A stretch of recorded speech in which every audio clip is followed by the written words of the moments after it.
Nak fit in ni, I try nak fit in dengan your friends, you know. So he tries, which is also a good quality, because dalam Islam adab very important.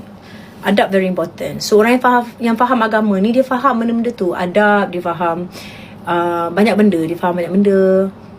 So memang dari segitu Fasuka lah. Dari segitu Fasuka. Dan ibadah-ibadah dia pun dia tak tunjuk. I like that.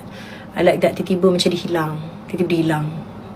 Tapi tak nak cerita pasal ibadah dia. Kita tak nak cerita pasal ibadah. But I can see dia sorok benda tu. I like it. That one is also a green flag lah, orang kata kan. Green flag. So benda tu tak perlu diwar-warkan.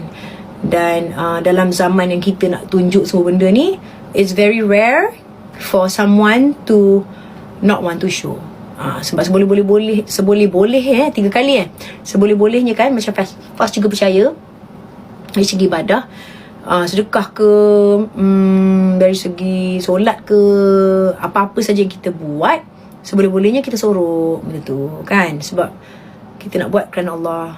Apa niat kita sebenarnya kan? Dalam hati always tanya, niat kita apa nak tunjuk sesuatu, adakah sebab nak orang puji ataupun kita buat kerana Allah? Sebab kalau kita nak buat kerana Allah tu means kita nak redha Allah.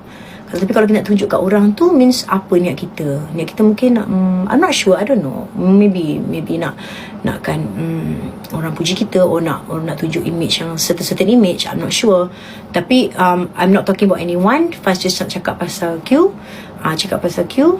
That dia ada elemen tu. Dia ada quality yang itu, yang which I like ya. Ya, betul? No. Saya cuma cerita benda-benda yang baik je. Bukanlah nak memuji lebih-lebih ke apa. Yang kita patut puji hanyalah Allah SWT every day. Itu yang kita patut puji lebih-lebih. Tapi